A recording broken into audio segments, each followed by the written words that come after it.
Құрметті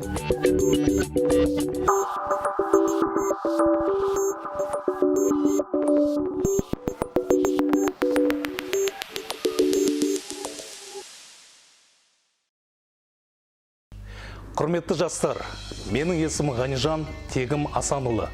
Сыбайлас жемқорлыққа қарсы іс-қимыл агенттігінің парасаттылық департаменті директорының орынбасарымын. Бүгін сендермен кезекті адалдық сағатын өткізгелі отырмын.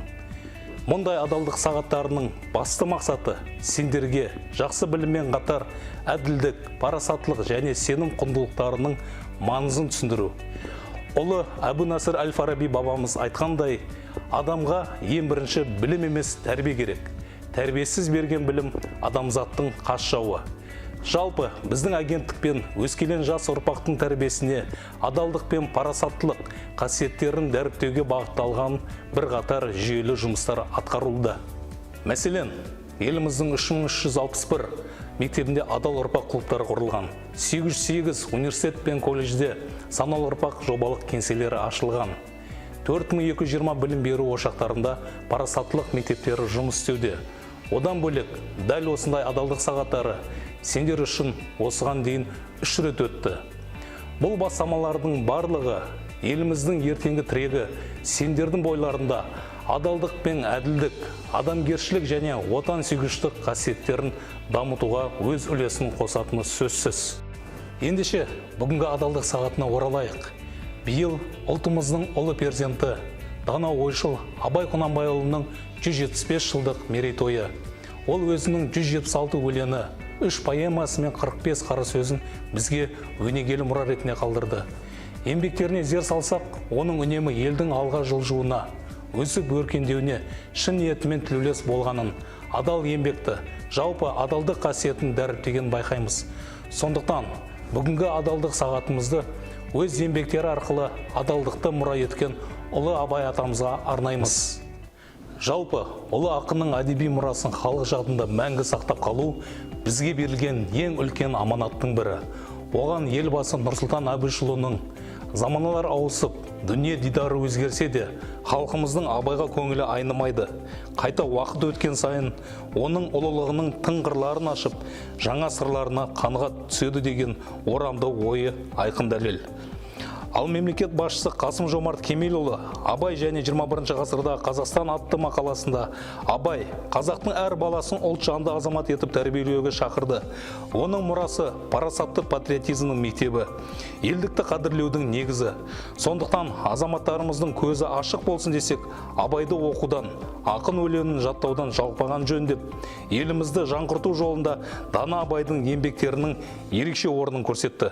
Ұлы ойшыл жайлы агенттік төрағасы Әлік Жатқанбайұлы парасаттылық ұғымын 19 ғасырдың өзінде ақ ұлы Абай толық адамға тән негізгі қағидаттар арқылы ашып көрсетті. Олар жақсылық жасауға асығу, сөзі мен ісіне адал болу, білімге құштарлық деп парасатты қоғамды қалыптастыруда Абайдың еңбектерінің маңызын атап өтті. Ал енді адалдық құндылығын айрықша аспектеген ұлы ақынның өнегелі өлеңдерін бірге зерделеп көрейік.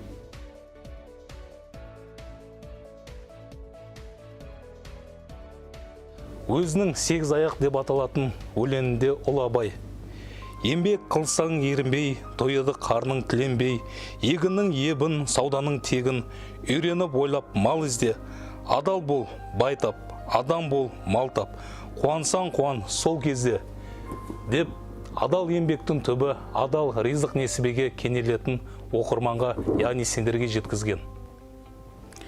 Ағартушы адалдық, қанағат, ұят, имандылық қасиеттерін бойына сіңірген жандарды құрметтеген, ал жалқау және пайдакүнемшілікке салынған адамдарға жирене қараған. Оны ғылым таппай мақтанба деп аталатын өлеңдегі мына жолдар арқылы көруге болады. Өсек өтірік мақтаншақ, еріншек мекер мал шашпақ, 5 дұшпаның білсеңіз, талап еңбек терең ой, қанағат рақым ойлап қой, 5 асыл іс көнсеңіз, деп жас ұрпаққа, сендерге адамға тән 5 асыл қасиет пен оған жат 5 жаман қасиетті атап берген. Ұлы кемеңгер өзінің сенбе жұртқа тұрса да қанша мақтап деген өлеңінде: сенбе жұртқа тұрса да қанша мақтап, әуретеді ішіне қулық сақтап, өзіңе сен өзіңді алып шығар, еңбегі мен ақылың екі жақтап, деп бір шумақ өлеңі арқылы сенім деген серпіліс күштің ең алдымен өзінде болу тиіс екенін және өз ақылың мен еңбегің ғана кез келген мақсатқа қол жеткізудің жалғыз ғана жолы екенін көрсетті. Абай атамыз өмірінің соңғы жылдарында 45 қара сөзді қағаз бетіне түсірді. Олардың мазмұнына терең бойласақ, қара сөздерде де еңбек тақырыбы адалдықпен ұштасатынын байқаймыз. Өзінің 29-шы қара сөзінде ұлы ойшыл: адал еңбекпен мал іздемек, ол арлы адамның ісі, деп ар ұяты бар адам ғана өз нанын адал еңбекпен табатынын меңзеді. Ал 37-ші қара сөзінде: адамшылықтың қарызы үшін еңбек қылсаң, Алланың сүйген құлының бірі боласың, деп өз несібесін адал еңбекпен табу ол адамшылықтың белгісі екенін түсіндірді. Қадірменді жас достар, дана халқымыз ұлы ойшыл жайлы абай болу алдымен адам болу дейді.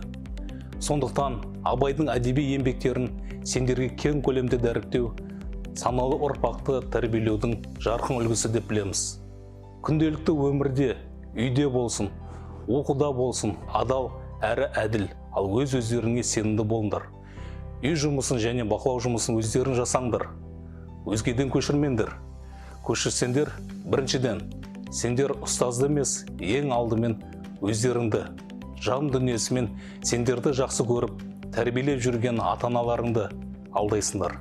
Ал алдау адамгершілікке жат құбылыс. Екіншіден, еш ізденбей, ойланбай, жай ғана өзгеден көшіріп алған жұмыс үшін жақсы баға алу қаншалықты әділетті. Үшіншіден, өзгеден көшіру ол өз біліміне, өз күшіне, жалпы өзіне сенбеушілік емес пе? Байқадыңдар ма? Жай ғана көшіру әрекеті адалдық, әділдік, сенім деген асыл қасиеттерге кір келтіреді. Үнемі өзгеден көшіріп келген адамнан келешекте қандай маман шығады? Өзіне сенімсіз, жеткілікті білімі жоқ, құрылысшының салған үйінің сапасы, дәрігердің берген шипасы, инженердің төсеген жолдарының жарамдылығы қандай болмақ? Сондықтан да сендердің келешекте жақсы маман болуларың ең алдымен өздеріңе байланысты. Ал мемлекет тарапынан ол үшін барлық жағдай жасалған. Жақсы оқып, үздік нәтиже көрсетсеңдер, жоғары оқу орнындағы оқуларын тегін болады. Әрі қарай болашақ бағдарламасы арқылы шетелдің ең үздік университеттерінде де білімдеріңді шыңдауға барлық мүмкіндіктер қарастырылған. Сондықтан да достар, өз армандарыңа адал болыңдар. Ендеше ел жастары өзгеге емес, өзіне сенетін, өз несібесін адал еңбекпен табатын адамның ең ардақты саналатынын түсіндірген, адал еңбекті мұра еткен ұлы Абайдың даналық ойларын өз өмірлерінде басшылыққа алуға шақырамын. Осы адалдық қасиеттеріңді жоғалтпай, алдағы емтихандардан оңай жол іздемеңдер. Тек өз білімдеріңе сеніп, ол сынақтардан абыроймен өтіңдер. Әрдайым есте ұстаңдар, сендерді адал еңбектерің ғана алға жетелейді. Осымен біздің бүгінгі адалдық сағаты аяқталды. Бүгінгі айтылған ойлардан Абай атамыздың еңбектерінен тиісті қорытынды жасаңдар. Қош, сау болыңдар.